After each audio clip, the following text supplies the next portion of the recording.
Welcome, folks.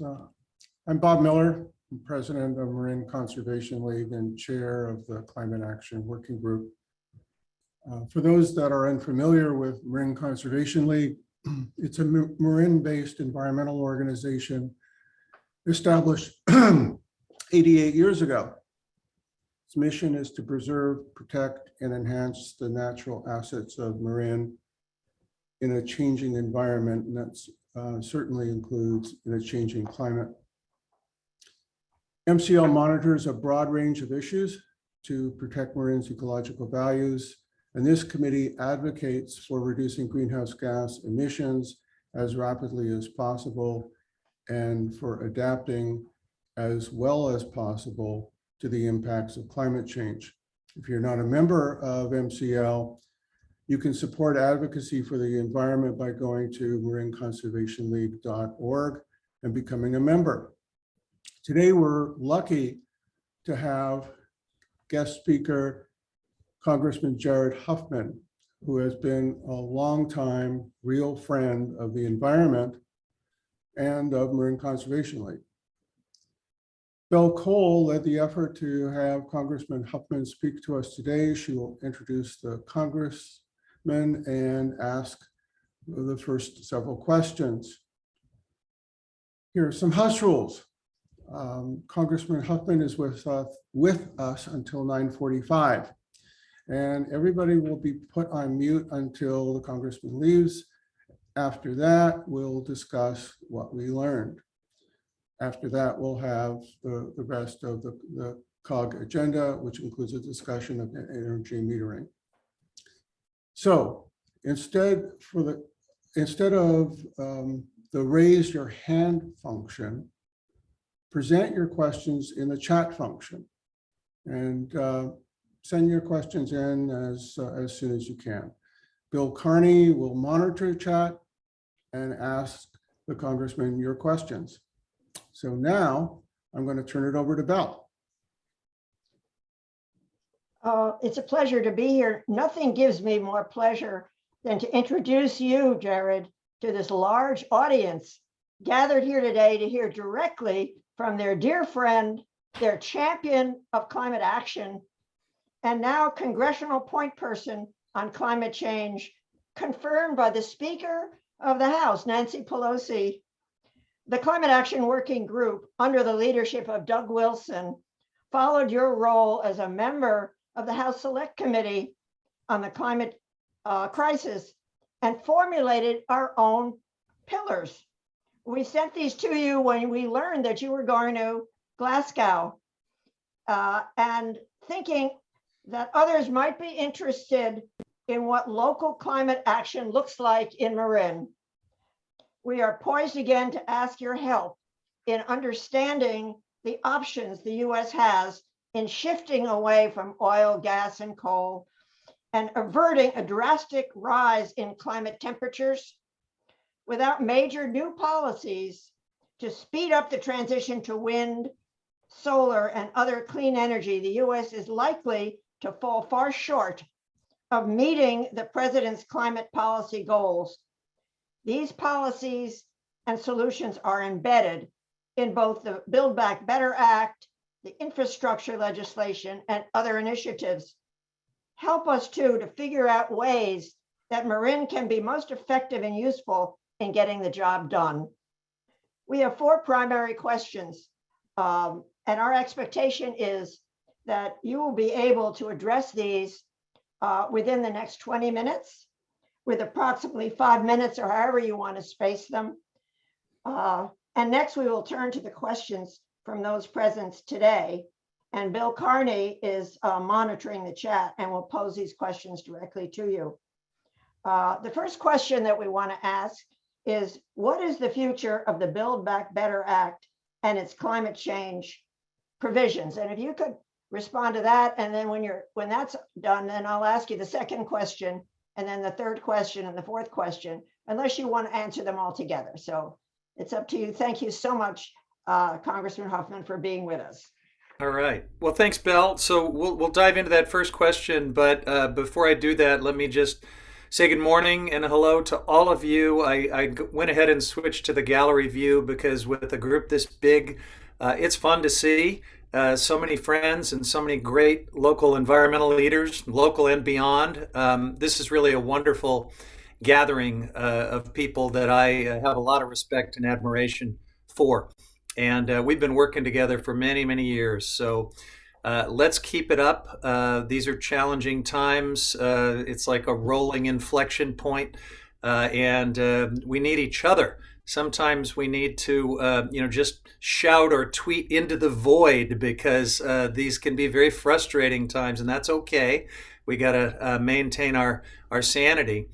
But we also need the power that comes from working together and joining forces and talents. And that's what you're doing here at MCL. And I'm really proud. I do brag about you, Belle. And so, whether it's in Glasgow or any place else, I like to tell folks about the kind of principled leadership and action oriented civic engagement I just see all the time from you and others in this great community that I get to represent. So thank you for that. Thanks for the gushing introduction. I don't have walk-up music for these remarks, but I've got Belle Cole trumpeting my resume or whatever. She does it all the time, and it's wonderful. I'm blushing. So thank you.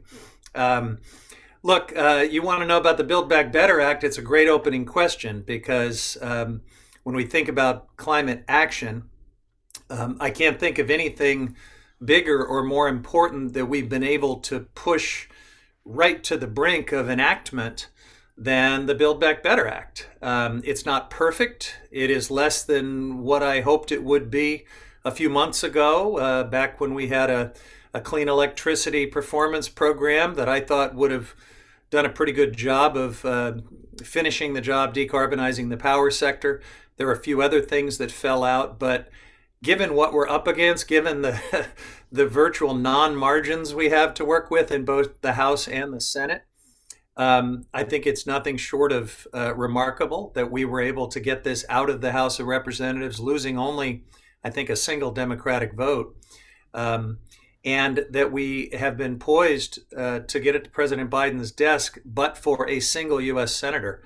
That's sort of where we are. And that, look, it's not victory, but it is basically the brink of victory if we can figure out how to get past Joe Manchin. So the best part of Build Back Better in its current form are the tax credits, really powerful financial incentives to move clean energy forward, the additional investments in charging infrastructure, the EV tax credits that'll really go a long way towards speeding up this electrification of the transportation sector. Those are all wonderful things. Of course, I've got some personal favorites in there too, because as great as it was when Joe Biden put out an executive order to electrify the federal vehicle fleet, we've got a very recalcitrant bureaucracy in many of these agencies, none worse than the U.S. Postal Service, which of course is run by this political hack from the Trump world, Louis DeJoy. So we had 6.5. We do have $6.5 billion in Build Back Better to tackle that, to take the largest civilian fleet in the world, the Postal Service fleet, which is falling apart and blowing up on any given day, and electrify it very quickly and put charging infrastructure in every postal facility in America. That'd be a big jumpstart for those medium and larger vehicles that we need to fully electrify transportation. So many good things just right on the edge of victory, and we've just got to finish the job. You asked, what is the fate, or what are the chances of Build Back Better? In the sense that we have a single U.S. senator to persuade, I think that's pretty good. That ought to be manageable. But that U.S. senator is a real dinosaur, and he's difficult. I'm being charitable when I describe him that way. There are more colorful terms I could use. So we have got to get past Joe Manchin. I don't want to offer false hope, but I guess what I would say, there are many things in Build Back Better that I'm excited about and support, even beyond climate. There's a lot of really important social investments. but I don't think the climate piece is a showstopper with Joe Manchin. We didn't just pass this bill and hope that it would work for Joe Manchin. We were actually vetting this with Manchin and his team at every step as we move the bill through the House. So we have a fairly informed sense of confidence that this can pass muster with Manchin. The question is, how will the rest of the package come together?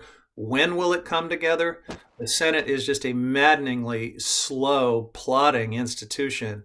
And so, I think in some ways the chances are quite good. In other ways, we are at the mercy of the vicissitudes of the United States Senate. And that's, always a bit of an uncertain situation. Well, that's a good lead into that terrific, that important subject. So the second question is, what specifics in the $1 trillion infrastructure bill affect Marin? And also, and whether the climate change provisions by themselves are likely to be important as we go forward. Yeah, so this is the piece that did get to Joe Biden's desk, and the $1 trillion is a bit misleading. There's actually, I think, about 650 billion in new spending. What this bill is really the surface transportation authorization that we do every few years in the ordinary course of things, but then some other stuff that was added onto it. Some of it is very good. We do need to make huge investments in modernizing the grid and energy transmission build out. We do need to invest in a national EV charging system, although the numbers in that bipartisan bill are paltry. We need to do a bunch of things, broadband infrastructure. So, there's some really good things in it, but you know how this all came to be, right? Joe Biden had this big, expansive vision of Build Back Better. He also is a creature of the United States Senate and someone who hangs on to this ideal of bipartisanship. He really wants things to be bipartisan, I guess, in the nostalgic sense that he and some others feel like the Senate used to be. And so the one piece of his agenda that I guess it was thought that could be bipartisan was this traditional infrastructure piece. And that's fine. I want as much of our work to be bipartisan as possible. It's more durable when you do it that way. It's less subject to, getting whacked by the next wave election that moves another party into power. So that's fine. But the price of being bipartisan right now in the United States Senate, at least, is that you have to make a whole bunch of concessions to the fossil fuel industry. So in addition to the good things in that traditional infrastructure bill, there's some bad things.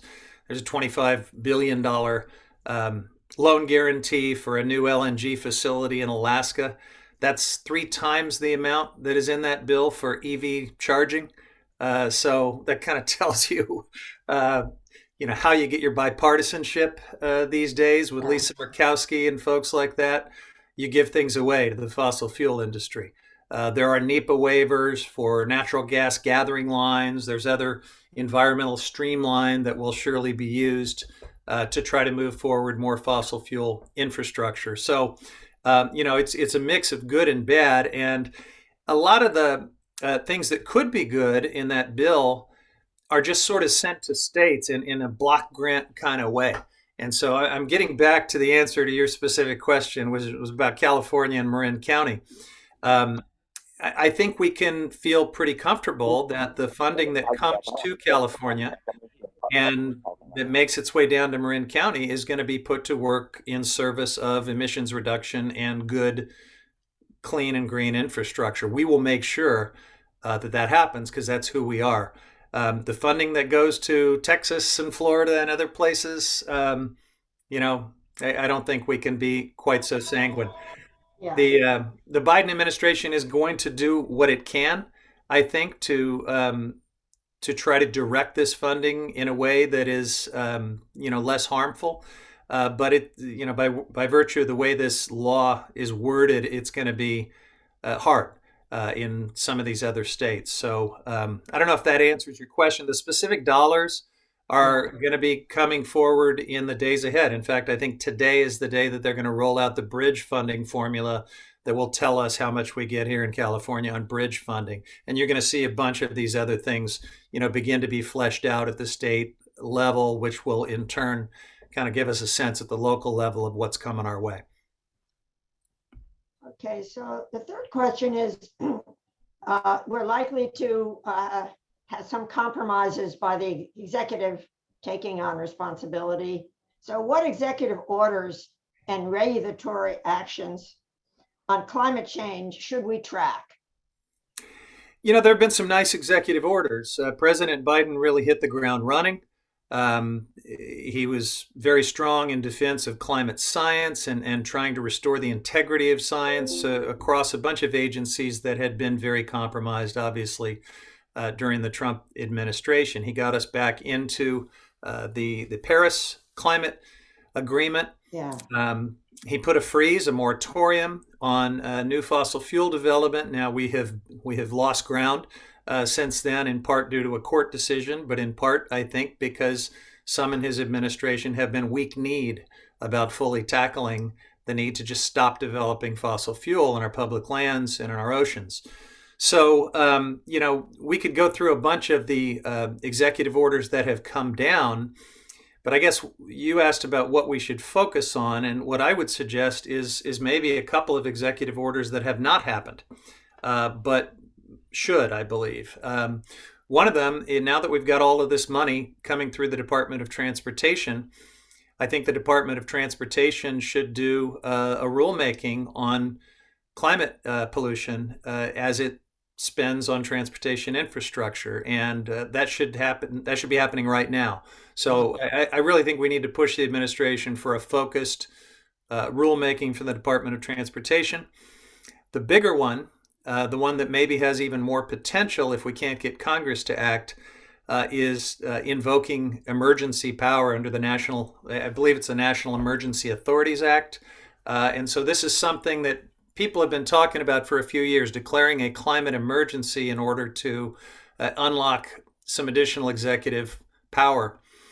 And, I have thought this is a climate emergency for some time, believe me, but when Donald Trump was in the White House, I did not want to give him any more emergency authority.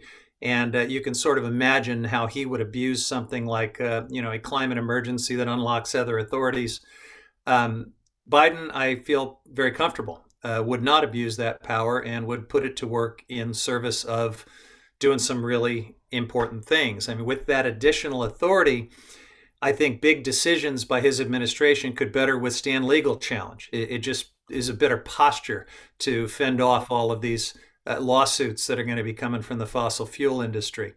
And there's a bunch of other ways where invoking those emergency authorities could help him, really push climate pollution reduction across the federal government.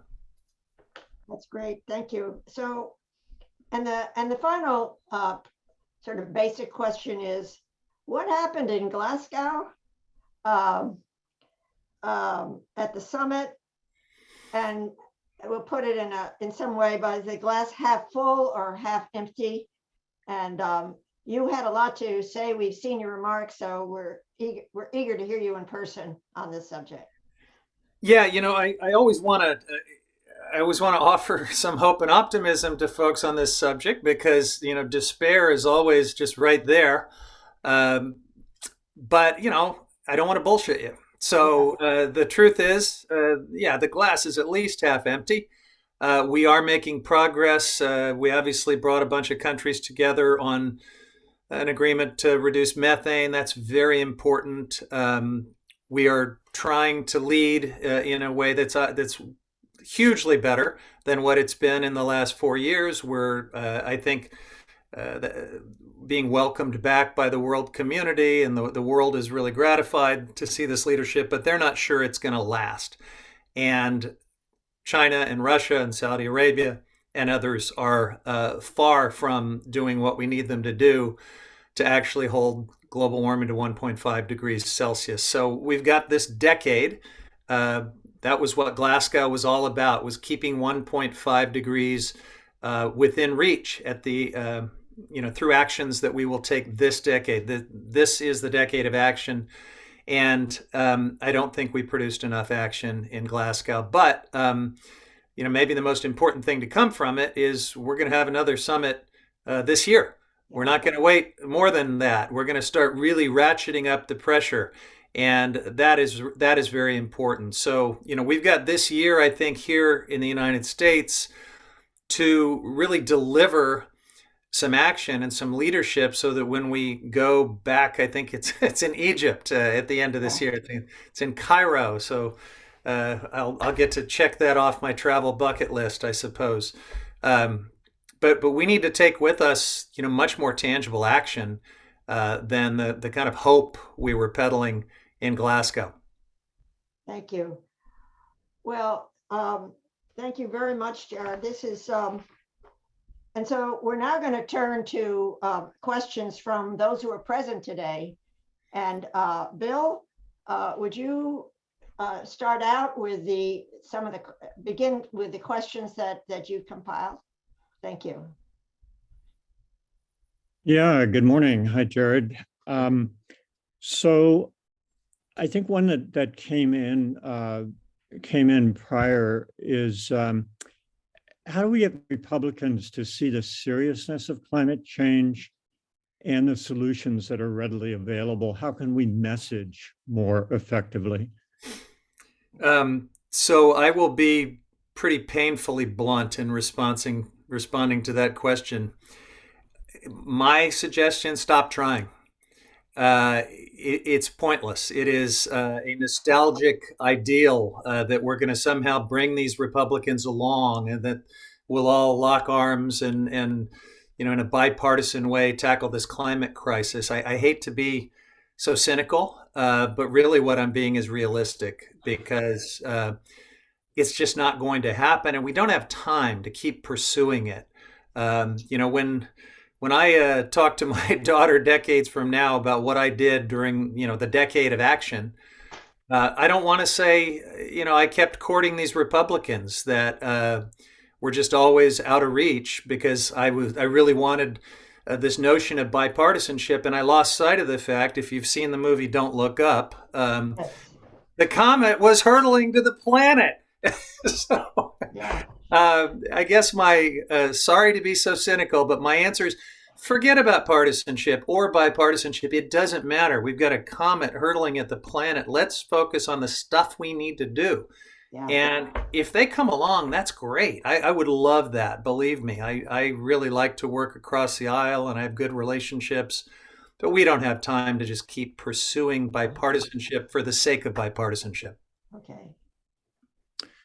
Okay, well, I do have kind of a follow-up on that that came in, which is, have you reached out to moderate Republicans using a carbon price as an olive branch and as a source of funding to keep business taxes from rising? Yes. Tried it for years. It's not going to work. Not going to work. We got to move on. Okay. Is that true? Do you feel that's true, that even if you go for a carbon price piece of the legislation to accompany what we've already been talking about? Yeah. Zach Arnew, is that in the cards now, do you think? Look, I'm sure that the best of intentions are behind that notion, that idea. It has been tried earnestly for years and years and years, and the whole time that it has been tried, we've been losing ground with Republicans. So I just think we got to be clear-eyed about what's going on, and I think the continued pursuit of that kind of becomes this ideal of bipartisanship that begins to lose sight of the problem we're trying to solve. It's not, we're going backward when it comes to courting the Republicans that used to say they supported that bill. Most of them are gone. They were thrown out by their own party. And, these were people that I liked and worked with. So again, I think we've just got to fixate a lot less on persuading Republicans and being bipartisan and all of that, these are very divided partisan times. And I think we will be most effective if we throw out party labels and partisanship altogether and just focus on what's going to work in stopping this comet that is hurtling towards our planet. Okay. Well, I've got one more along these lines, which is kind of a last gasp question. Is there a single Republican senator who could be persuaded to vote for Build Back Better? No. Okay. So I just want to throw one thing into that.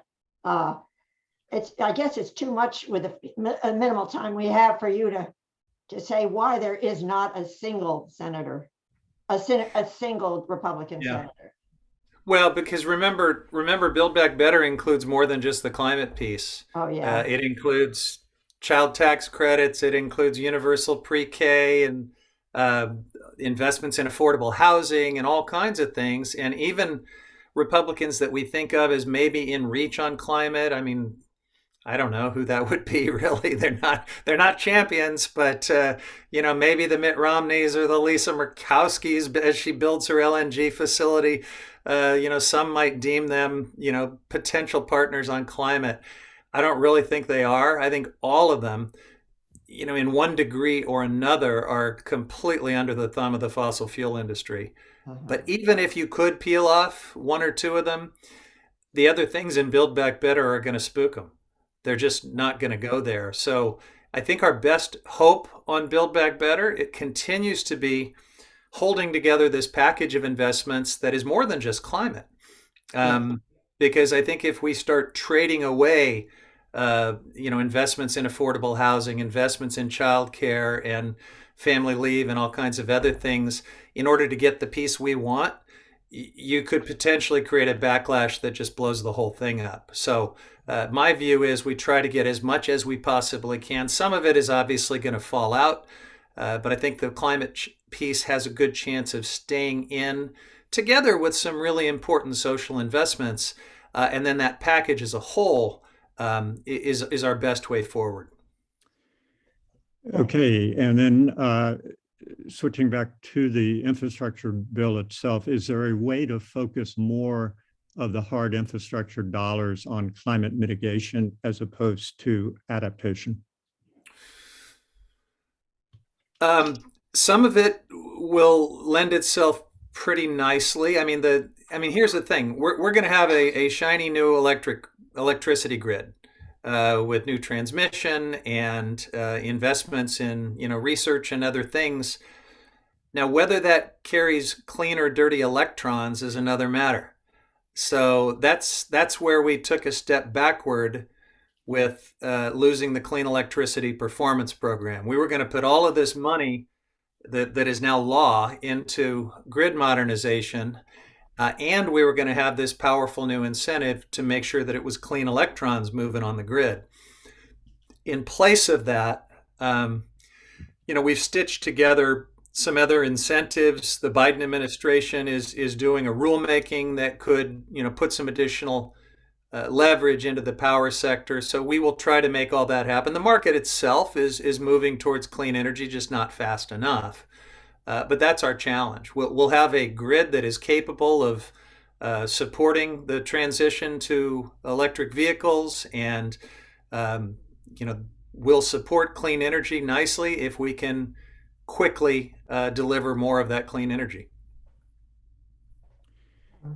Okay, I want to honor one that came in prior, which is, and this is a little bit different question, with plastic now expected to outpace the greenhouse gas emissions from coal by 2030, what can be done to help pass the Break Free from Plastic Pollution Act? Yeah, that's really important stuff. It's going to be tough at the federal level unless we somehow win a few Senate seats and change the rules and get rid of the filibuster. We could pass lots of these things out of the House of Representatives because we operate on a majority vote basis.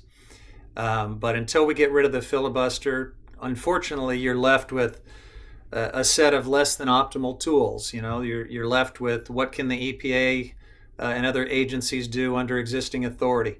And I'm sure there's some more that they could do there. But really, I think states and local governments have the opportunity to fill a lot of the void on stuff like plastics. California's done a great job, and hopefully will continue to lead. And we have another specific question on offshore wind. Infrastructure for offshore wind will be expensive. How might federal funding help prepare for it? Or is it too early to know? Well, no, I think we've got to do everything we can to make offshore wind a success. We had some good news this week. The Biden administration announced the largest lease sale for offshore wind. And, they say like in U.S. history, but the truth is we've done hardly any offshore wind in U.S. history. So even a small lease sale would be like the largest in history. And you could really mislead folks about that. But it is big. It is big. It is the entire New York Bight. It will be enough to power, I think a couple million homes. So there's a lot of clean energy potential there. And we hope that in my district, the Humboldt County offshore wind project is not far behind. It'll come in a phased way. The first phase will, deliver a lot of clean energy, but not anything on that scale. And then if it proves up and if we can get the transmission upgrades online to support more, there's a second phase that could, power a lot of our needs here in California. So we got to find a way to say yes to these projects. That doesn't mean you build them in a haphazard or reckless way. You got to engage the fishing community. You got to be thoughtful about siting and other things. But we have to get to yes on offshore wind as quickly as possible. And I think the administration's doing a pretty good job on that. Okay, and getting a lot of votes here for another political question. How can we help with Manchin? How can we help? Yeah. I don't know. Joe Manchin is a real black box. I guess I would suggest urge all of the other senators you can to get this done with Manchin. I don't know that all of us leaning on Manchin is necessarily going to be very effective. But I think trying to make sure that every single one of his Democratic colleagues in the Senate is leaning on him in whatever way they think is the most effective is probably the way to go. And make sure that the Biden administration is leaning on him. He is, I can't remember a time other than when, John McCain famously did this at the last second, when a single U.S. senator held so much power over something so big and important. But that's where we are. We just got to find a way to get him on board. Okay, and bringing equity into the picture, does Build Back Better include incentives for multifamily property owners to install EV infrastructure for tenants? I don't know that it's anything that specific, but I obviously, support that. And I think that a lot of the infrastructure funding that will come down through both Build Back Better and the Infrastructure Investments and Jobs Act could be applied to that kind of program if that's how we want to set it up in Marin and in other parts of California. Drawing on your experience in a former life as a state assembly person, a question comes in: once state allocations are determined for the infrastructure law, who do we reach out to in order to try and influence how the California share gets spent? Yeah, so I think your regional transportation plans are going to be very important. Mm-hmm. I think it's sort of on a program by program basis. Some of these things are going to have some direct funding that could come straight to local government. Others are going to flow through the state. And so I think I can't really categorically answer that question. We're going to have to look at the individual programs and some of these formula announcements that are going to start to come out in the days ahead. But we should, my office can get you as much information as we have on that. And then I think it's great that MCL wants to engage on making that spending as green as possible and as equitable as possible. Because remember, the goal here is to try to make sure that 40% of the spending is flowing through to disadvantaged frontline communities that have borne the impacts of climate change. That's really important. Okay, and then also on a local level, Bill mentioned the House Select Committee on the Climate Crisis that you served on, and the review that MCL was involved in of that as well. That led to a lot of success, things that were included in Build Back Better, for instance. But how can local climate change agencies and advocates like us engage with that committee's work and help implement its recommendations on things like agriculture and wildlands and all the other good stuff that was in there? Yeah, thanks for that question. So the select committee put out about a 500-page climate action plan last year. I think it was, well, sorry, we're in 2022 now. So yeah, I guess it was the year before last year. And I would commend that to those of you that want to do the deep dive. In some ways, it's very visionary and comprehensive. It really does try to look at everything. But in some ways, folks in Marin are ahead of some of the recommendations in that action plan, because this is what we thought we could recommend, at the congressional level. And I think in Marin we can push the envelope even more. So I would take a look at that. Don't feel constrained by it, but if it gives you ideas on things that can be put to work at the local level, that'd be great. Yeah, but my guess is on things like agriculture and all sorts of other things, there is already a higher bar here in our local community than what you would even see in that report. Okay, and another one on EV infrastructure. Where are we with the infrastructure law in terms of getting universal EV charging stations? A long way to go. I know we got some clean car champions here in this group. I see Carlene and Laurie and others.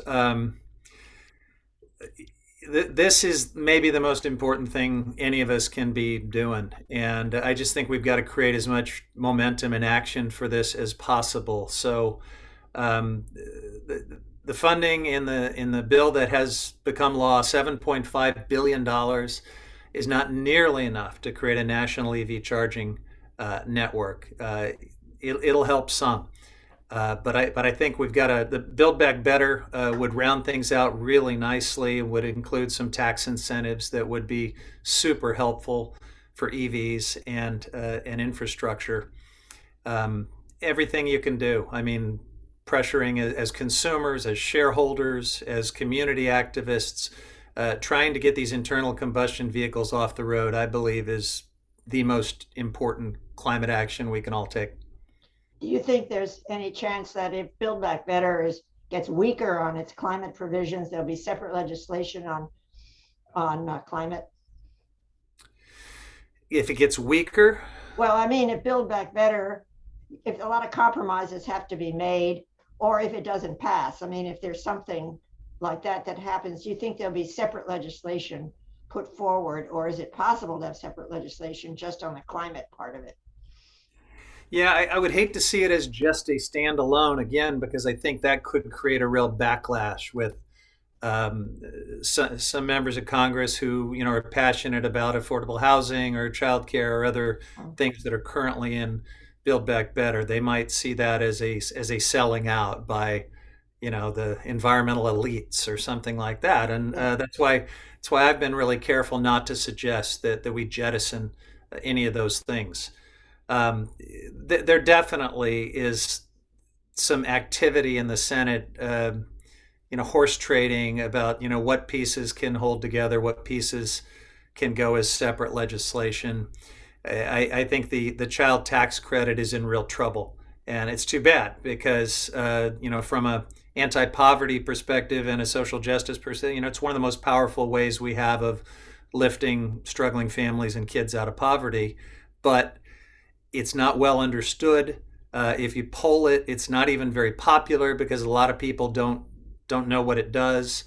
A lot of people don't have kids and so aren't eligible for it. So the politics of holding on to that Yeah. are not very promising. So, I really want to see that happen, but I worry that it might fall out. Family leave was always really tenuous, but, we've got that in a lot of states, and we will keep working on it. We'll have more chances to enact universal family leave in this country. If you pair those things out, that might be a deal that Joe Manchin could accept, but that's all happening behind closed doors in the Senate right now. Yeah. So one really big question that came in early, I think originally from Doug Wilson, can effective climate action survive the attack on our democracy? And what can we each do to stop that attack? Well, a super thoughtful question from a very thoughtful guy. Hello, Doug. Great to see you. One of my favorite people. Been working with him since the dawn of time. I don't know. I mean, I'm sorry to keep coming back to this goofy Netflix movie that I watched the other night, the Don't Look Up thing, but it's just it's sort of the frame that I keep thinking about things in right now. Will we get distracted? I feel like we're pretty well moving past the point of denial about the climate crisis. I mean, even some of the most hardened deniers that I work with in Congress have stopped, for the most part, full-throated climate denial. They have a more nuanced climate denial rhetoric these days. But in terms of actually doing anything, even folks you would expect to be on board are just so easily distracted. And wait, what a distraction, the January 6th stuff and the insurrectionists and Trump 2.0 and all these things are going to be.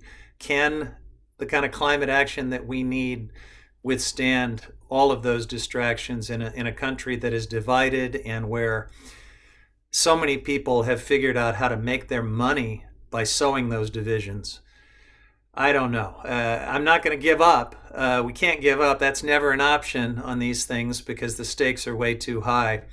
But we are up against some really awful forces of distraction that are going to complicate our work. Yeah. Okay, and then maybe just one other question. I know we're nearing your time.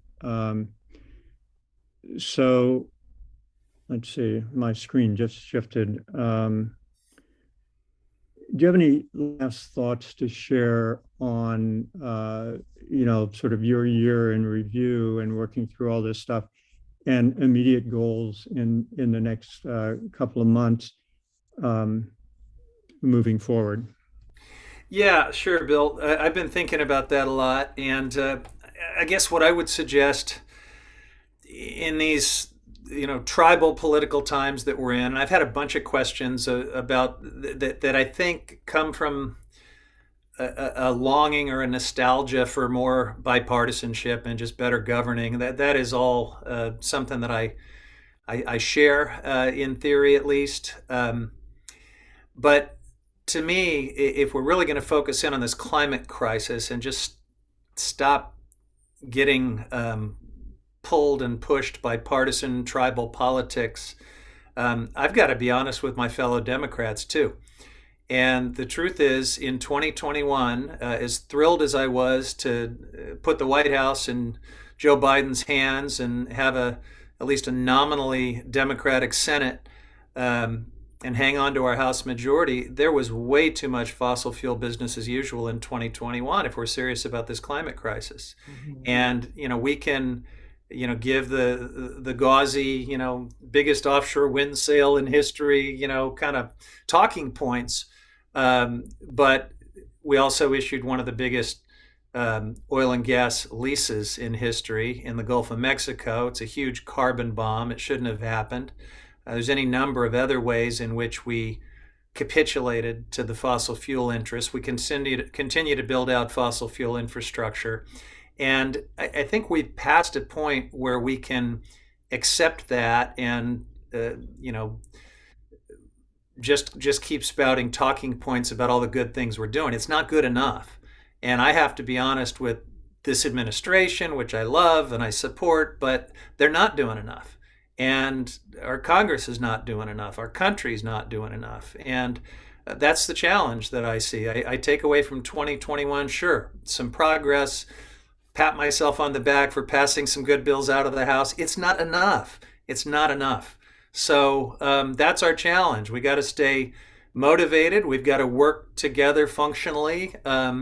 This is a team sport, but we can't rest on. We don't have any laurels to rest on.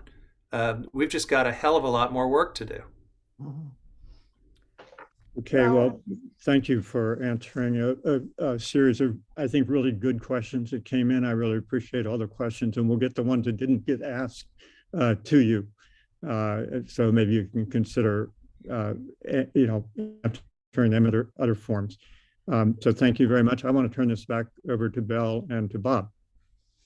Yeah. Thanks, everybody.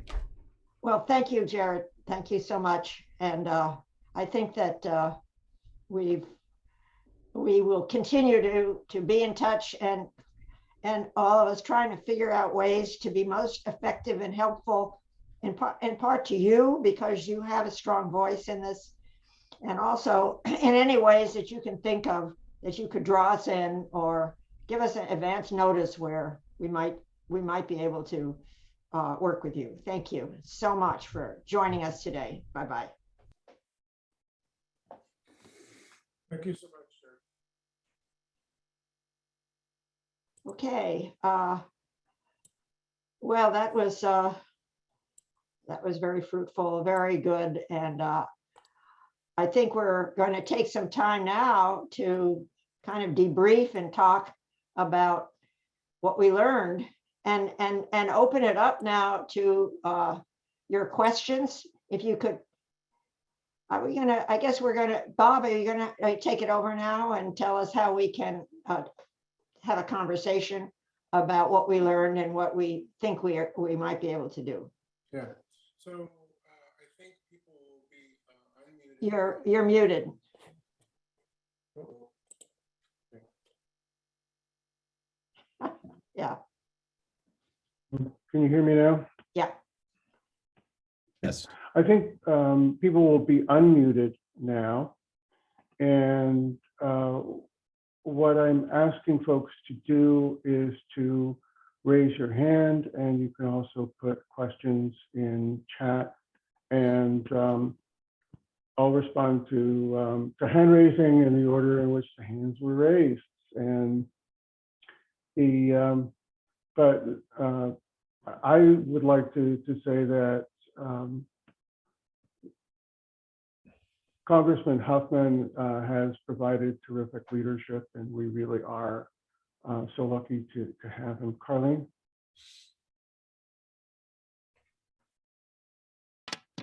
Yes, hi. Thanks for arranging this. Really appreciate it.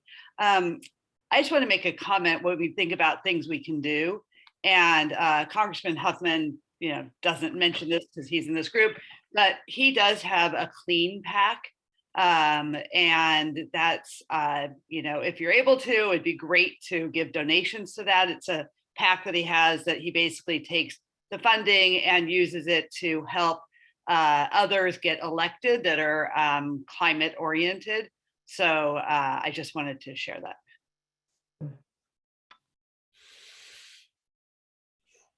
Okay, well, this is an inquisitive bunch, so other hands raised. David. David. Unmute.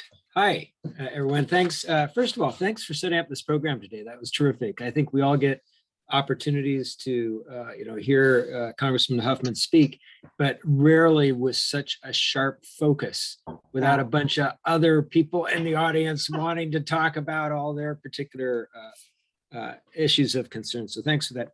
One thing I heard that I thought was really important and I just want to emphasize it, is sort of that general question of how can we help with Senator Manchin?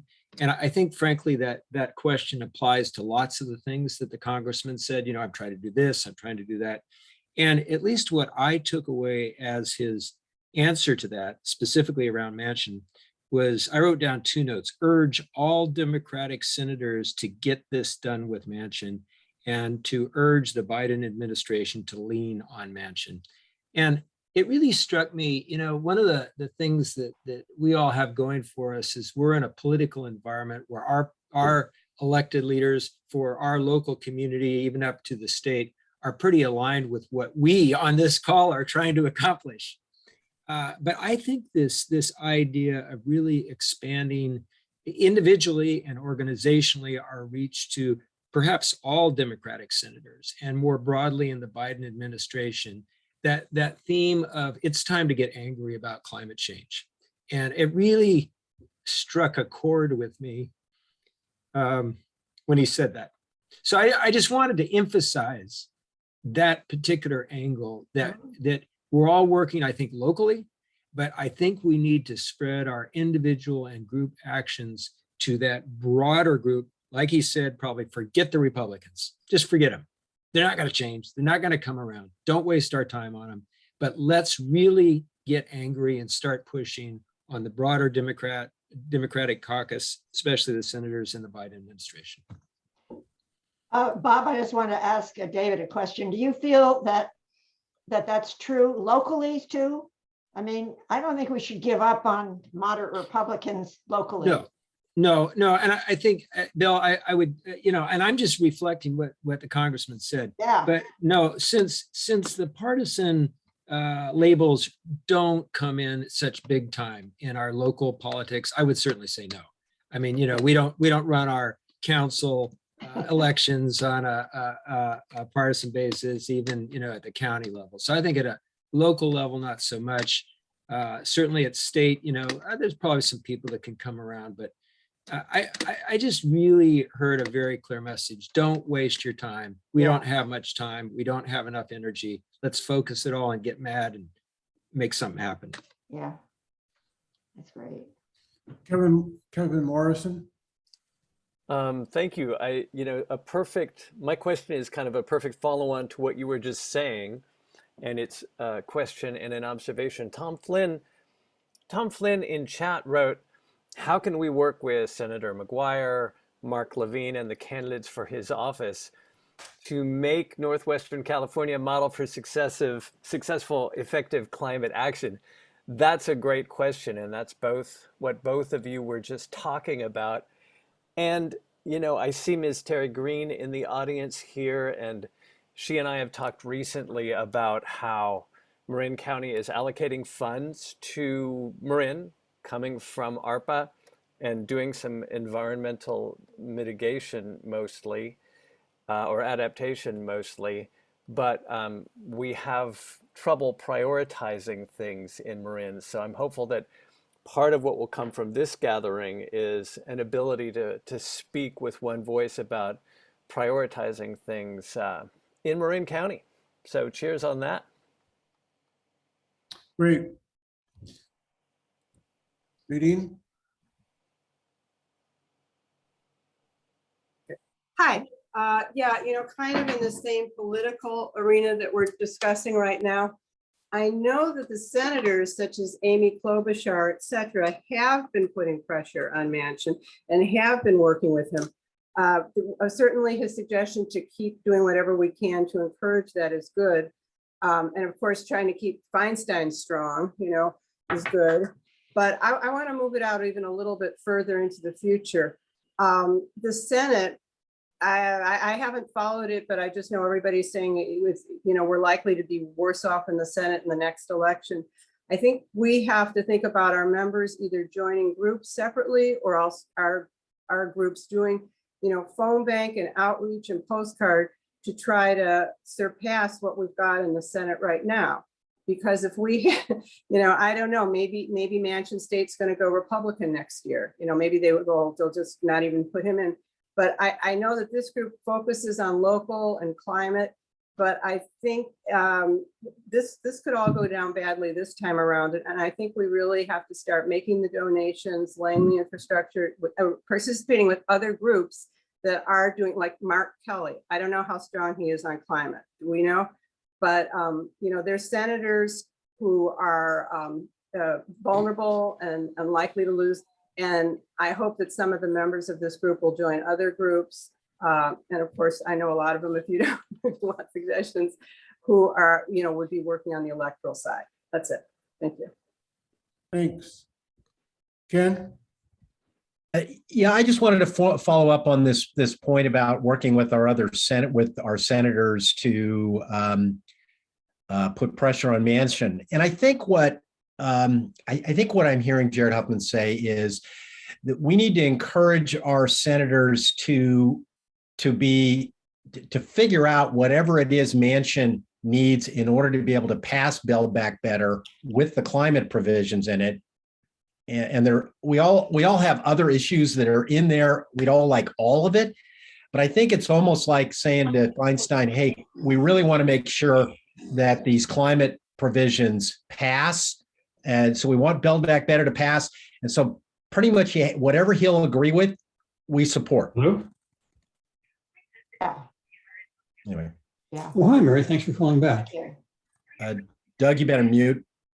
There we go. Yeah. Okay. Thank you. Okay, so Ken, you're done with your question? I am. Okay, do we have any more questions? Lori? Hi.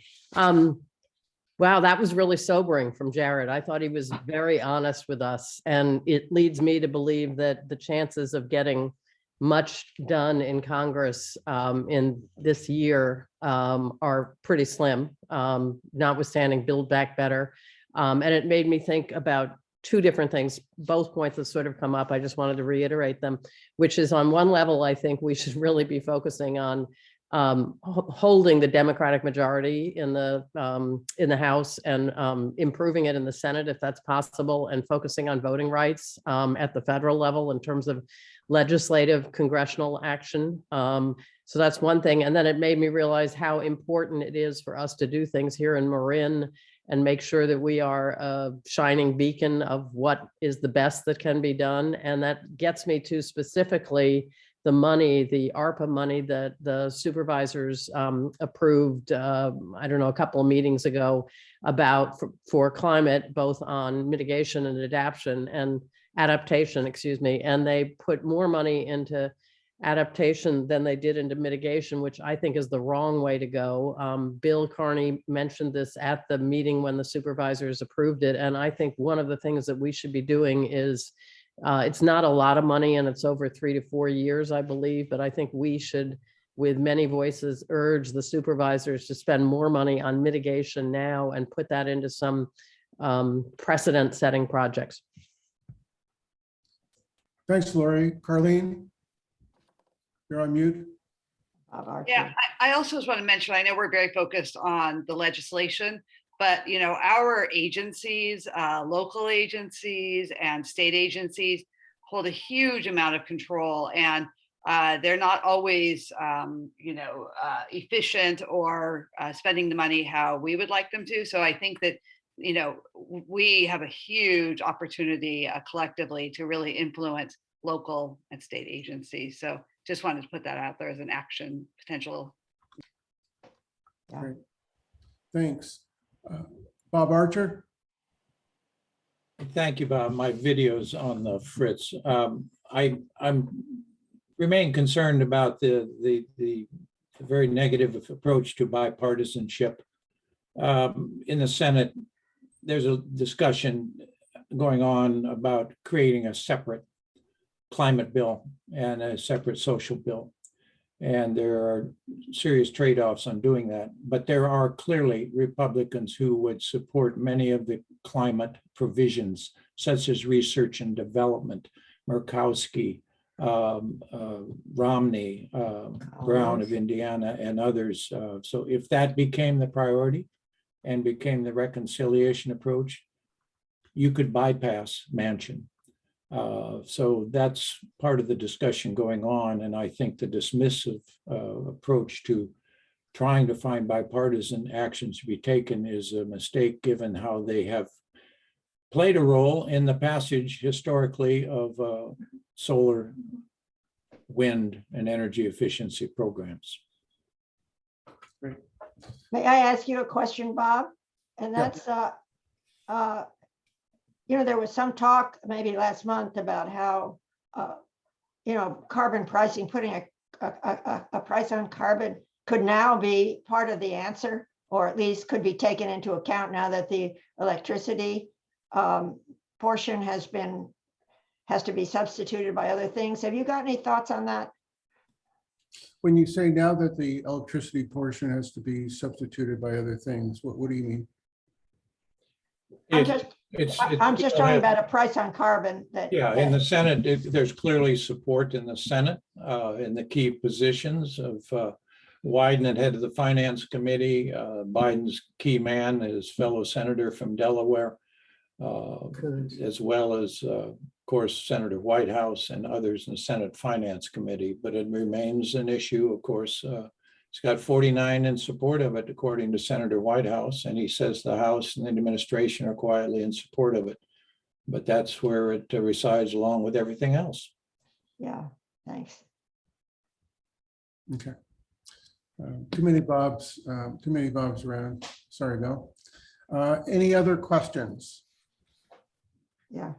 I would like to make a comment that I do think that Tom Flynn's question that he put in chat around 9:30 is a great one. I just want to repeat it. He said, how can we work with you, State Senator Mike McGuire, Mark Levine, and the candidates for his office to make Northwestern California a model for successful, effective climate action? And I know that resonated with, I believe, David Mueller, Kevin Morrison, Lori Mott. And I do think that we're going to have to really, and with Doug Wilson, and we are going to have to make that, do a lot more thinking about that in order to be the model that Marin can be for elsewhere. I see that Rick Holland has his hand up. Rick? Yeah, thank you. I wanted to follow up after Bob and actually ask the committee too. This is my first meeting here with the MCL Climate Action Committee.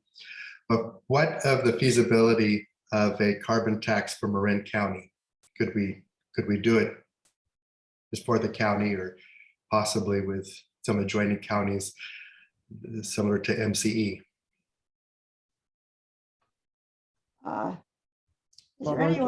Is there anyone here from the county government who wants to handle that question? I want to talk to Bob Archer about that. Rick?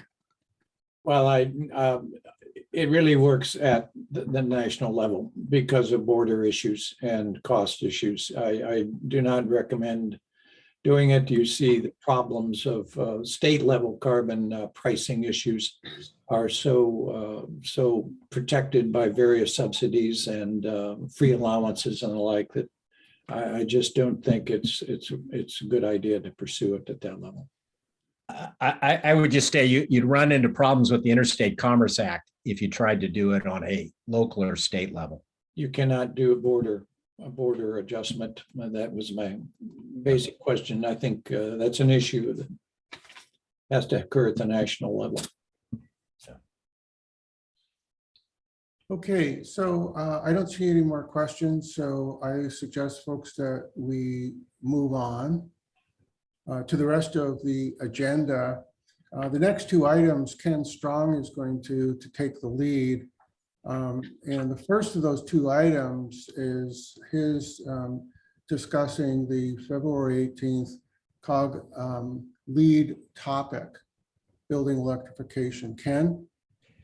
Yeah, we're going to, on February 18th, the focus of the discussion is going to be on building electrification, decarbonization from a building decarbonization from a policy perspective. And in that, I think what we're going to try and do is talk about what other local jurisdictions around the Bay Area and California are doing in the way of passing ordinances or developing policies to promote building decarbonization.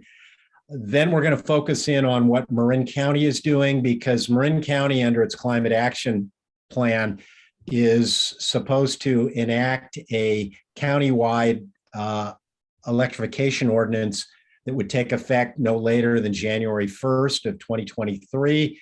There currently are efforts at the county to start working on this.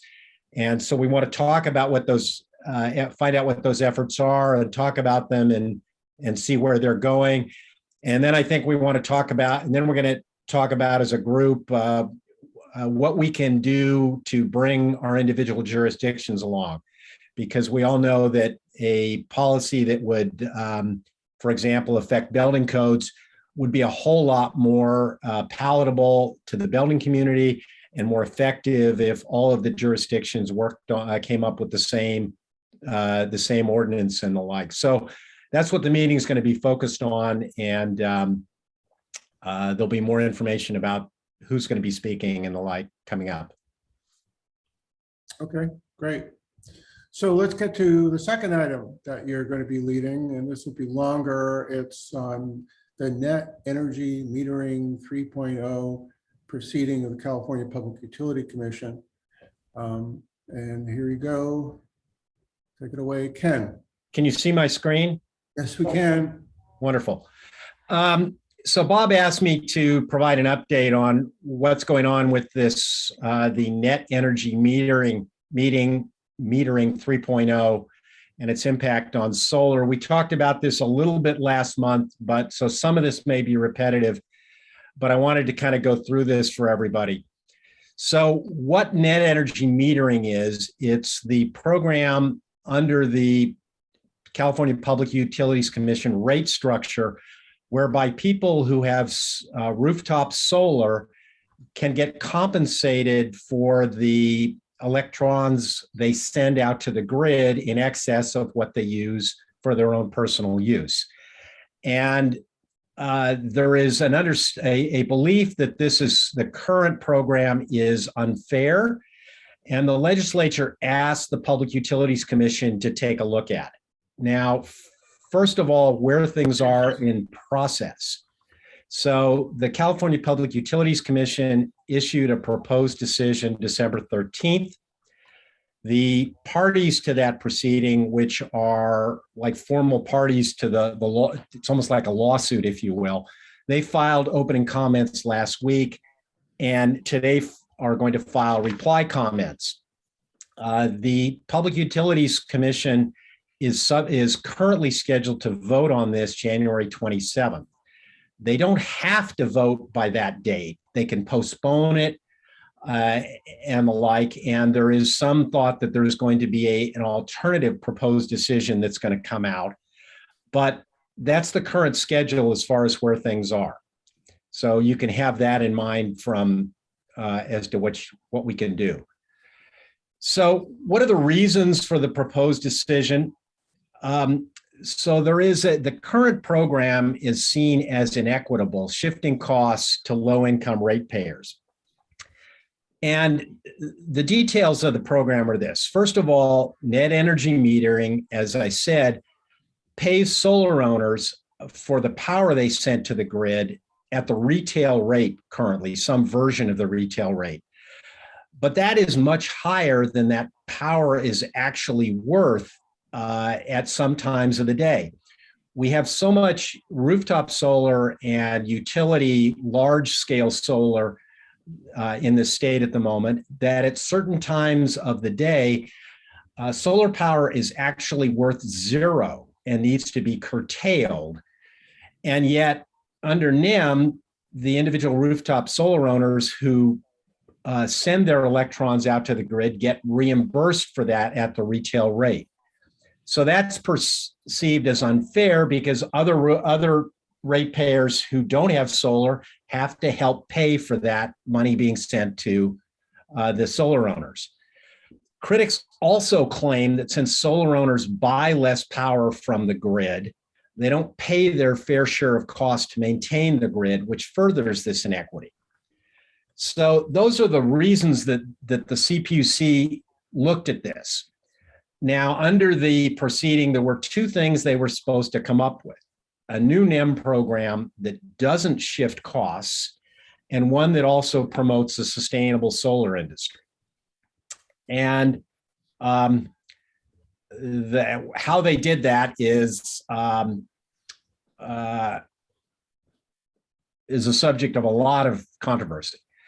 So the program they put together was, first of all, they're going to shift the amount solar customers are paid to a much lower rate for the electrons they send to the grid, about 80% less. They're going to use something which is called the avoided cost calculator, which is really complicated. There's a big debate as to whether it accurately captures the value of solar, but in any event, it's significantly lower than the retail rate. Existing solar owners, NEM customers 1.0 and 2.0, as they're called, they must switch to this new lower rate 15 years after their system was installed. Under the existing programs, people who installed solar were promised that they would be able to operate under that NEM rate for 20 years because it was calculated that was the amount of time it would take solar owners to be able to pay back their investment in order to be encouraged to make the significant upfront investment that solar is. This is now going to be reduced to 15 years from when your system is installed. A third component of the new NEM decision is what's called a grid participation charge. And this focuses on that other supposed inequity of existing NEM, with this argument that somehow solar owners aren't paying their fair share of cost to maintain the grid. And the way the CPUC decided to address this is they're going to charge $8 per kilowatt of the installed solar system per month. So everybody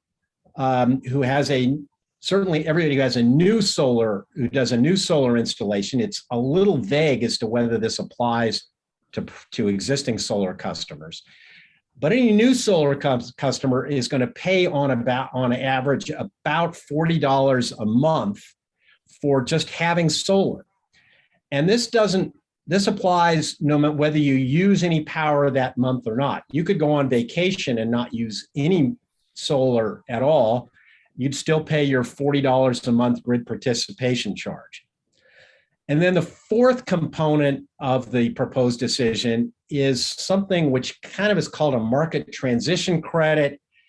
And this is supposed to be some financial incentives to promote solar plus storage, because everybody seems to think we need to start pairing solar plus storage in order to have a grid of the future with local distributed energy resources.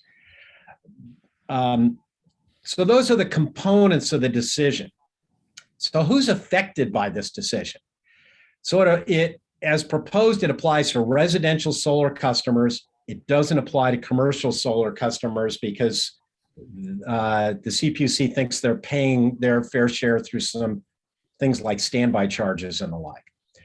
It doesn't apply to customers of public utility districts, such as the Sacramento Municipal Utility District, LADWP, entities that aren't regulated by the CPUC.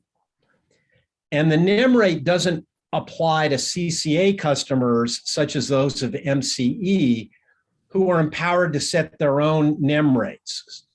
But I would caution that I think it's very likely that local CCAs like MCE will mirror the NEM rates that the CPUC agrees to or something close to it, because if they don't, all those solar customers out there who now are customers of the utilities, they will migrate to the better rates at the CCAs And because there are money losers during the middle of the day when they have to pay retail prices for solar that is worth nothing, that would be a difficult financial hit for a number of the CCAs.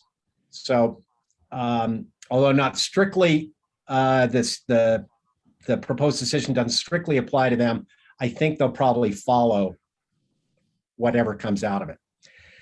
So then if you look at what people are saying about the proposed decision, I've kind of aggregated some of the comments that are made by various interest groups, if you will, that are out there that are looking at this.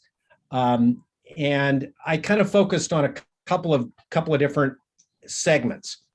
There are the public advocate segments. Then there's the Sierra Club, a couple of CCAs and solar interests. And then there's PG&E, San Diego Gas and Electric, and SCE, the three big investor-owned utilities. So as far as the public advocate groups, so there are two of them. There's TURN, the Utility Reform Network, and the Office of Public Advocates. TURN is a nonprofit whose focus is on advocating in favor of ratepayers, and they generally are anti the investor-owned utilities, or at least they're frequent critics of what they're up to in trying to improve how much we pay for electric rates. And then the Office of Public Advocates is actually a separate office within the California Public Utilities Commission, paid for as part of their budget, whose mission is to advocate in favor of the general public ratepayers. So both TURN and the Office of Public Advocates agree with the new reduced compensation rate, reducing things down to by 80% to a rate based on the avoided cost calculator as opposed to retail rates because of the cost shift. They also think there should be some grid participation charge, but TURN says it should be based on the portion of solar generation that a solar customer uses on site, and because that's more accurately reflects what supposedly they're not paying to support the grid. Public Advocates wants the legacy period, what has been 20, but is the PD is going to reduce to 15. They want that reduced to 7 years because they think most solar customers pay off the value of their solar system under the current NEM programs within 7 years. Both of them really focus on, though, the fact that electric rates are overall too high in this state, which is going to inhibit people's willingness to shift to electric utilities, to go electric. And they say that there are a number of costs such as wildfire prevention costs and subsidies for EVs and heat pumps, that shouldn't be part of the general rate base, but that in fact should be general fund expenditures.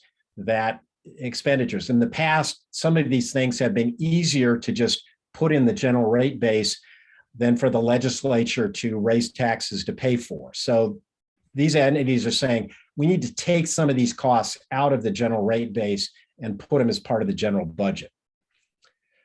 The Sierra Club, East Bay Clean Energy, and the solar interests say that they focus on the grid participation charge, the $8 charge, and they say it's illegal and discriminatory. First of all, they assert that under the federal law, you can't have a rate that discriminates against similarly situated ratepayers, which this would do, singling out solar customers as opposed to others. Under this proposal, if one of us goes out and puts energy efficiency in our homes and reduces our use of electricity, we wouldn't pay this charge, even though theoretically we're now paying less to support the grid.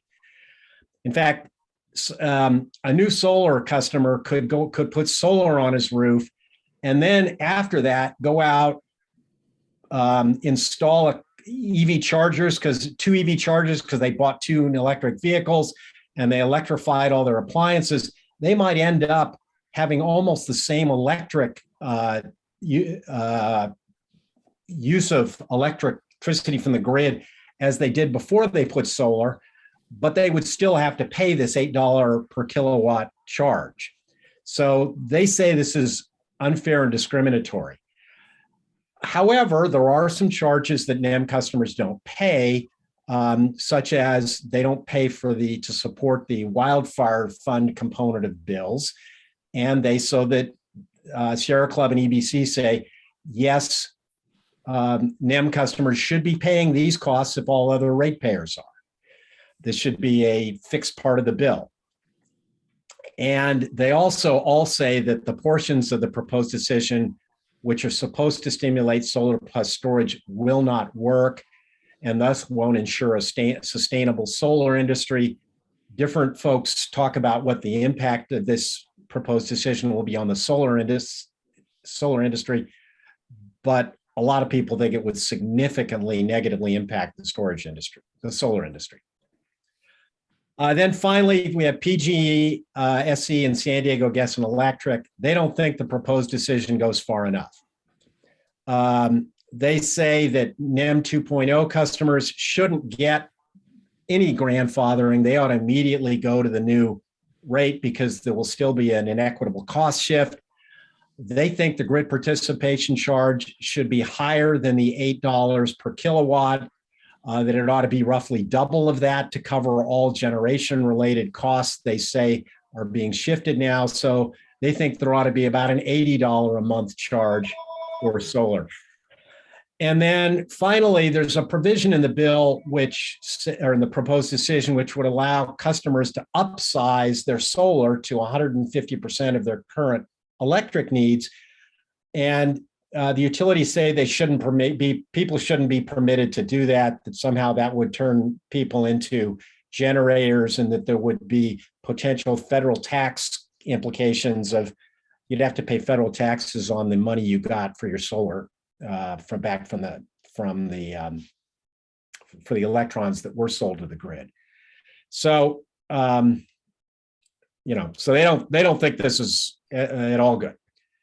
So where do things stand right now? So Governor Newsom in a press conference this week said he just read the proposed decision, and he'll say we have some work to do. He said, do I think changes need to be made? Yes, I do. There's a lot of rumors circulating. There's an alternate proposed decision under consideration.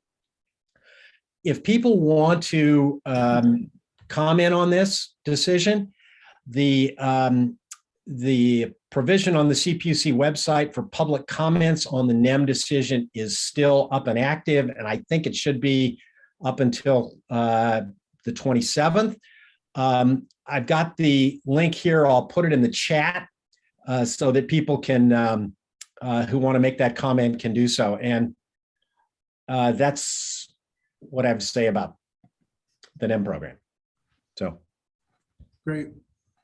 Thanks so much, Ken. And thank you for the time and effort that went into this and everything else you're doing.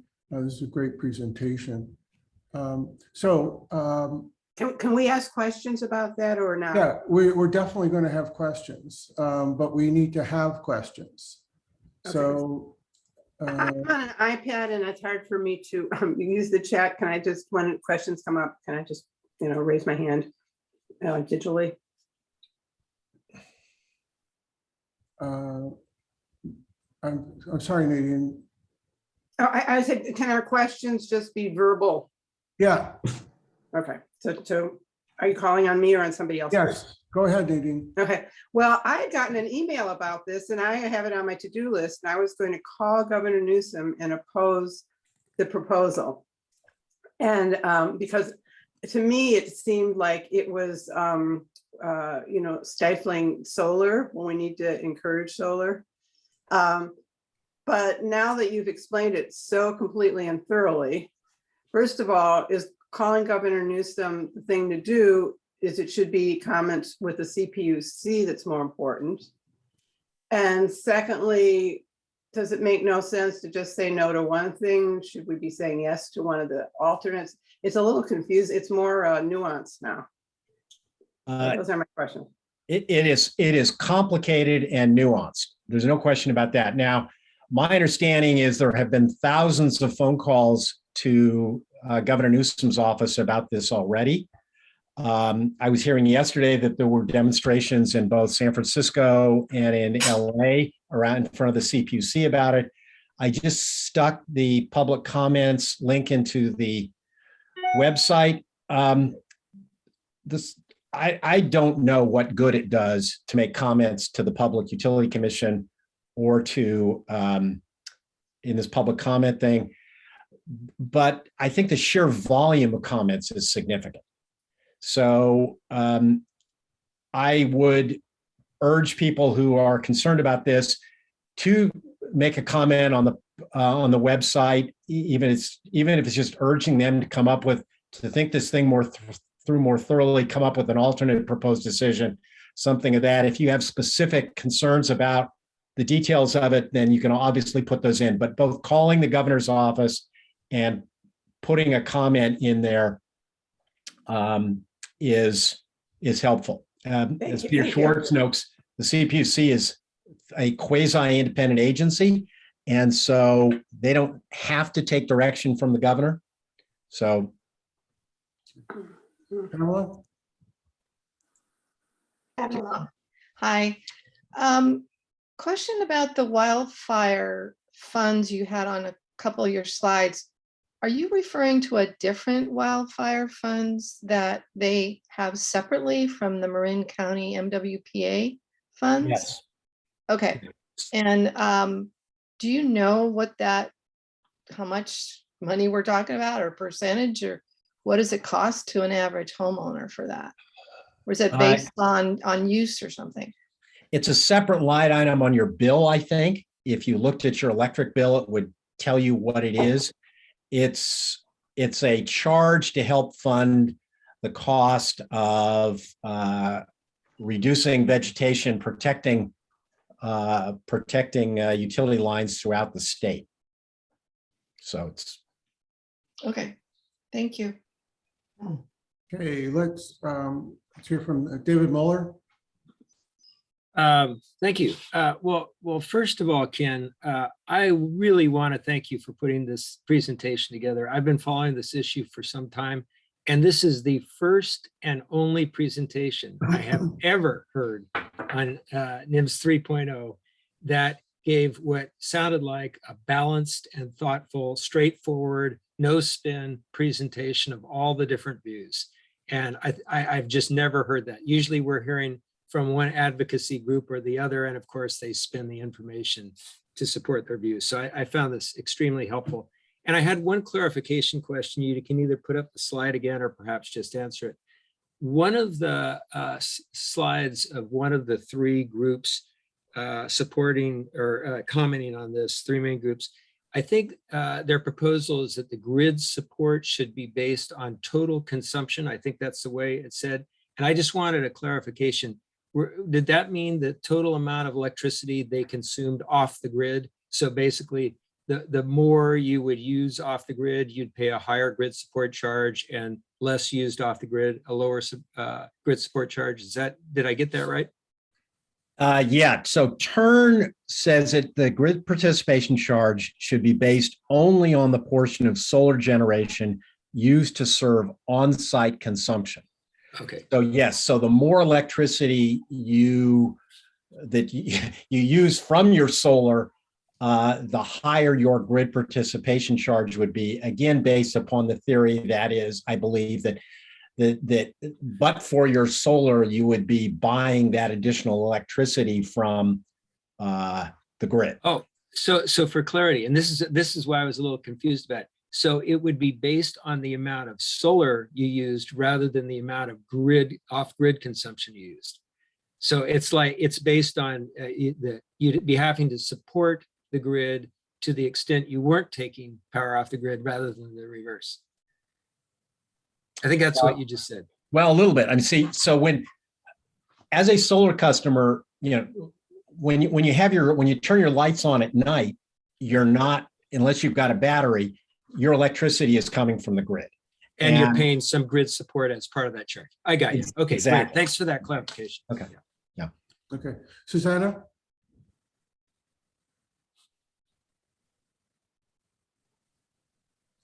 Susanna Saunders?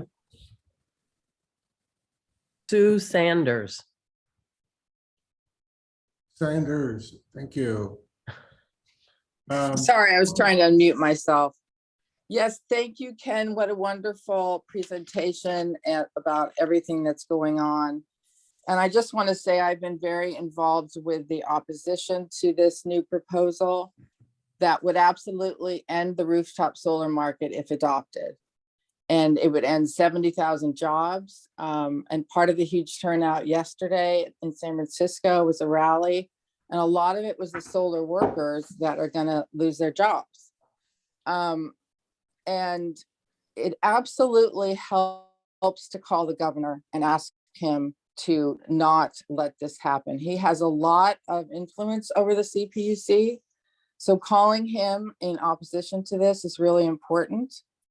You know, the California Energy Commission says we need to triple rooftop solar to meet our, 100% renewable by 2045, which is absolutely too late. So we need to be putting solar everywhere, along with PG&E and the other utility solar farms. So for this to go away, to end the rooftop solar market, because it would take the payback period from 7 years to 20. And this is not coming from me, this is coming to one of the premier energy analysts in the country. So it absolutely would decimate the solar market. It would decimate our ability to meet our clean energy goals by 2045, which we need to meet sooner. So I'm going to have a Marin Voice published later today in the IJ that sort of goes over more of my thinking on this, because the concern for equity, in my opinion, is a lie. What this is that PG&E is failing. It's a failing business model. They're losing money. And if people are allowed to keep rooftop solar, they're going to lose even more money. So the cost shift is basically you're saying, it's not equitable because people, it's the wealthy people who can put solar on and the lower income people can't afford it. But actually, the lower income to middle income people are just now starting to be able to get rooftop solar. So it also ignores the social cost, which is that it's lower income communities that bear the brunt of dirty energy. The oil and gas wells and fracking are all in low income neighborhoods. So if the CPUC and the utilities were really concerned about equity, they would be promoting, they would be putting rooftop solar everywhere so we can get off this dirty energy. So anyway, I just wanted to put that out there. It is a really complicated issue, but basically if this is adopted, it would kill the rooftop solar market and our clean energy goals would go out the window. And it is definitely about the utilities needing to keep their profits. It's not about concerns about equity. Okay. In my opinion. So anyway, thank you. And I hope you'll look at my Marin Voice because it goes into more of the arguments in opposition to this proposal. Okay. So we could have a whole discussion based on your comments, Sue. Let's move on to Dan Sagedin, and then Bob Archer, and then Stuart Siegel. Hey, Ken, thank you for that great summary. Is there any saving grace? I've heard the proposal does have some incentives for storage. Is there enough there to make there any saving grace there, or is it just not enough to kind of incent a lot of solar plus storage?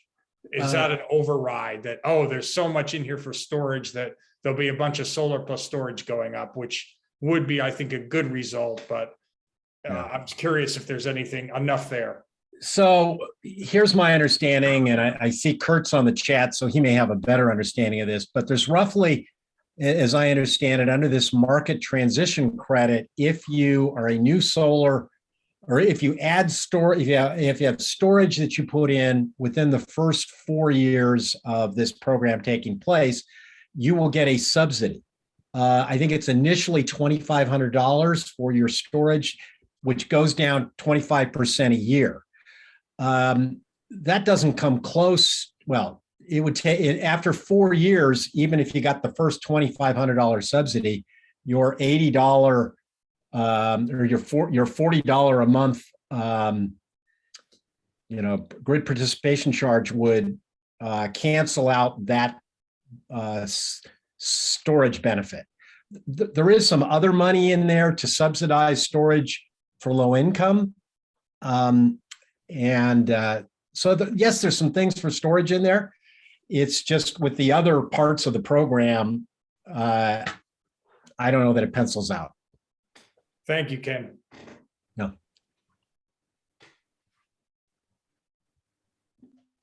Bob Archer. Yeah, thank you, Ken. That's really a very helpful presentation. As your first slide showed, the economics of solar is becoming less and less of value with the midday solar and the shift of the peak to 5 to 9 p.m. and the inequity of the cost shift on middle and lower income households is clearly documented. But I think the good news is this is a policy revision and whether this is the full right response or not will be worked out. But the policy revision and review is really critical, including in the transportation policies, as the state auditor pointed out. But the broader issue, I think, that maybe MCL will think about is the issue Ken raised there, someone had raised in their comments, was the issue of all the costs being dumped on the electricity system and not on the budget. And those are issues that our representatives should address. Why is forest fire fighting on our electricity bill? We have last year, $11 billion surplus, $16 billion surplus in the budget this year. These costs have to be moved off. If we are pushing towards all electrification and raising costs of electricity at the same time, that's not going to work very well. Thanks, Bob. One thing I would just, kind of follow up on your comment, just also when you talk about the legislature needing to do some things, last year there was a bill in the legislature that would have made changes to NEM 3.0 that was put on hold while the CPUC acted. But that legislative vehicle is still there. And so depending upon what the CPUC eventually decides, there will probably be some activity in the legislature to either further revise what the CPUC does or potentially address some of these issues like why there's so many charges in the electric rates that are not related to just providing energy. Stuart? Thanks so much. I'm on my phone, so I'm not going to turn my video on. This has been super great, highly informative. And there's a question I want to ask, because we do have rooftop solar and had a very shocking thing occur, and I didn't hear it mentioned at all in this conversation, is this item that's called the Vintage Power Charge and Difference Adjustment. And at the end of the year, a year ago, we got a bill for $1,400. So every month we pay our gas and electricity, comes on a PG&E bill, and part goes to MCE. At the end of the year, it was an extra $1,400. And so I spent some time digging into it, and there's a thing that the CPUC has is it's a methodology for assessing this. And it's basically, if I understood it correctly, is we get charged for the generation of electricity from the conventional utilities that we don't use because we have solar. And so the whole idea was that, if you have solar and you're not having to pull power off the grid, at the end of the year, we got charged for all the power we didn't use, plus the power we generated with our solar. And so it made the investment in the solar, disappear instantaneously. And so I didn't hear that addressed at all. I don't know if that can be explained a bit here, and what how that fits into this whole picture that we just heard about. So, Stuart, there are two things that might be related to what you're talking about. So, first of all, what MCE or PG&E, whoever you have your electricity does, is if you've got solar under one of these net energy metering programs, then at the end of the year, they do a true up, which supposedly adjusts how the actual power you took from the grid, how that cost compares with what you got credited back for the electrons you sold to the grid. So there is a true up process that takes place. But the other thing there's something called the power charge indifference adjustment. And I don't know whether you're talking about that. That shows up on your monthly bill. And that applies to people who are with MCE, who are no longer with PG&E, or if you're with another CCA. And what that does is that seeks to recover the cost of generation contracts that were entered into many years ago on the expectation, many years ago at the direction of the CPUC, on the expectation that they would have a certain number of customers who would pay those costs back. Now that there are fewer customers, they want to make sure that everybody pays their fair share of those costs. So those are two different things. Sounds like it's more like the true up that you're talking about. Yeah, no, it's not the true up. This is, I'm looking really closely at these, and we have records because our system has there's a whole software package that tracks your use. And so if it was a true up, that would suggest that we didn't pay for 1,078 kilowatt hours of electricity used, right? And so that that doesn't, I went through it's a careful analysis month by month. You're gonna have to take that up with MCE. Yeah. We're gonna have to move on from this specific question, but there's plenty to raise with Ken and MCE. Are there further questions? Okay, I don't see any additional questions, and so we're at the stage of the meeting where we'll have organizational reports. I guess, so I'm going to mix up the order a bit. Carlene, Lori, do you want to talk about Drive Clean Bay Area? Yeah, I was thinking maybe Annika, do you want to? Annika, sorry. Sure. I'll do a quick update. Yes, so I wanted to just let everybody know that we, TAM has allocated money to every jurisdiction in Marin County for EV education and awareness. And we've worked with every jurisdiction and the County of Marin to gain them as they've all joined a campaign that we are running in the months of March and April called Ride and Drive Clean Marin. And we will be offering 3 EV car shows and 5 webinars for all 5 different webinars now talking a little bit about multifamily housing and what it's like to charge for people who live in housing properties, as well as a deep dive on incentives that will be bilingual so people can really understand all of the great incentives that are available out there. So we're working hard, planning away on our Ride and Drive Clean Marin campaign.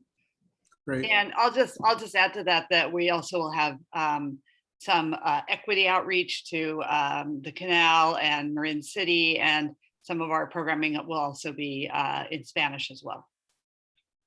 Okay. So Kurt Johnson is here from the Climate Center, and Kurt, you put a comment in chat. Do you want to talk about that? Sure. Well, there's a lot I could say. Well, briefly. So briefly, the Climate Center is again working to see if state policy can be enacted in 2022 commensurate with the urgency of the climate crisis. All the climate target bills were killed in the legislature last year. We don't have a new targets bill yet, hoping there will be one.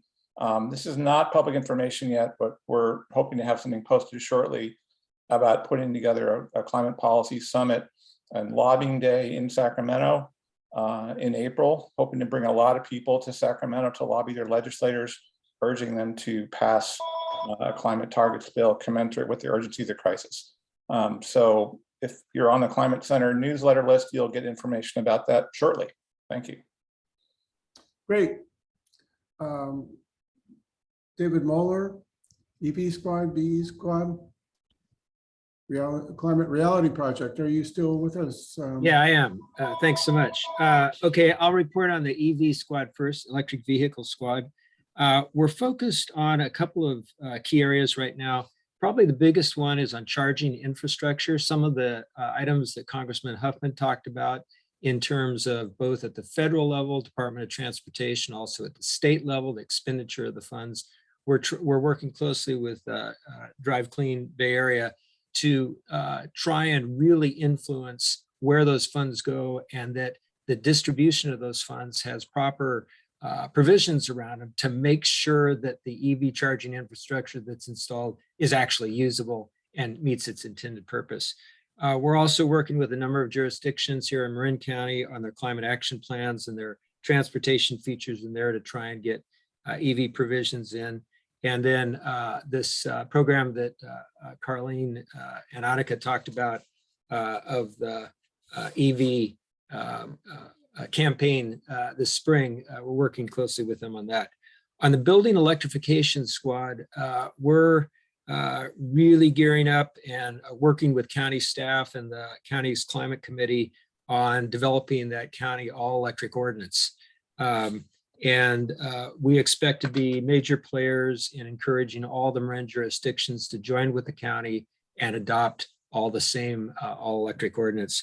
We're also working with all the individual, or many of the individual jurisdictions right now on their own ordinances. So if the county level effort fails, the locals are moving along, and maybe the local jurisdiction levels will influence the county effort in a good way.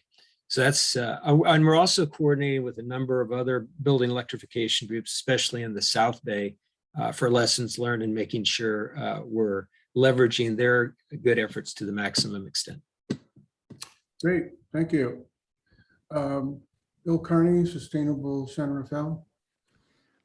So quickly, one of the big things on our screen these days is the Northgate development. And it's a really great opportunity. It's a huge project, redoing the whole place, and a huge opportunity to create a real town center in northern San Rafael.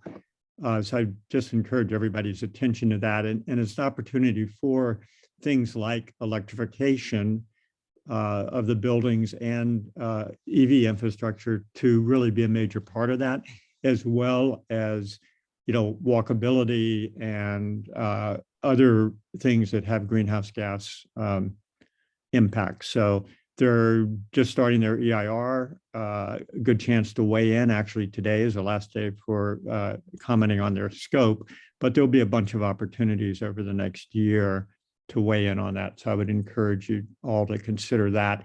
The other thing that we're doing, we're looking a lot at trees these days, and it's boiled down to one particular tree, which is a beautiful London plane at the western entrance of San Rafael on 2nd Street.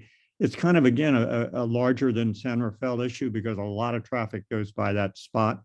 DPW is planning to take out a really wonderful and high sequestration tree, mature tree. And we're trying to figure out ways that they can avoid doing that. We're trying to get them to come on board. So anybody interested in those topics, please let me know. Thanks. Great. So Tom Flynn, Green Change. Yeah, again, February 7th, I want everyone to be aware that our featured speaker at 6 p.m. is going to be Catherine Cahill, who is an internationally known climate scientist, who's a great communicator in terms of reaching the broader public. She happens to be a Christian evangelical, and she's been very effective in reaching a lot of the other side of the choir, essentially. And she's going to be talking about her new book, Saving Us. She's done a lot of other great writing. And it's, I think, just kind of a tremendous opportunity to have the ability to ask her questions and interact with her directly. So that's it's coming up February 7th. And then also, I as much as we can engage all of the community, and we're working with a number of schools now on this project to have a great Earth Day event, actually on the Sunday after Earth Day, April 26th, at the Mill Valley Community Center. This is both outdoor and indoor. And we're going to have music, we're going to have art, we're going to have games for kids. We're going to basically have something that's going to be a fun event celebrating the Earth, but also really drawing people to the climate cause in particular. So we really welcome everybody's participation in that. And it looks like we're going to be working with Drive Clean Bay Area on that event as kind of a joint event. There'll be an EV car show there at the same time. I'm not up on the very latest details, but we're working all that out. Great. Yeah, and I think I mentioned this last time that Catherine Hayhoe is chief scientist at the Nature Conservancy. And so she's got a lot of credibility. Okay, so are there any other reports? Seeing none, I want to urge everybody to be at the Climate Action Working Group February 18th, with the lead topic being building electrification. Okay, well, thank you, folks. Bob, this is Belle.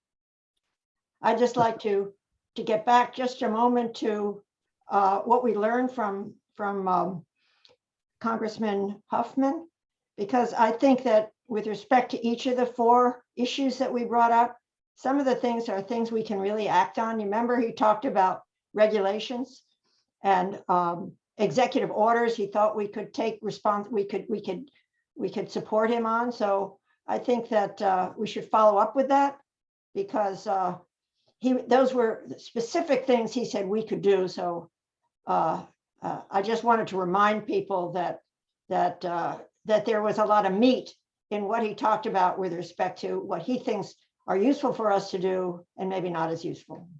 Thank you. Great, thank you, Bill.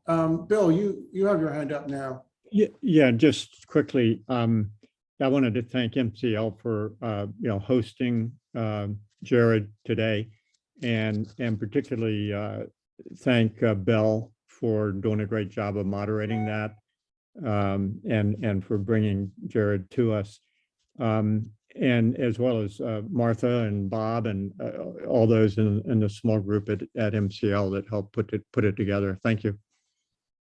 Thanks so much, Bill. That's great. Okay, does anybody else want to speak? Seeing no one. Wait a minute. Hey, David, can I call you? Well, we'll assume yes. Okay. All right. Bye-bye. Okay.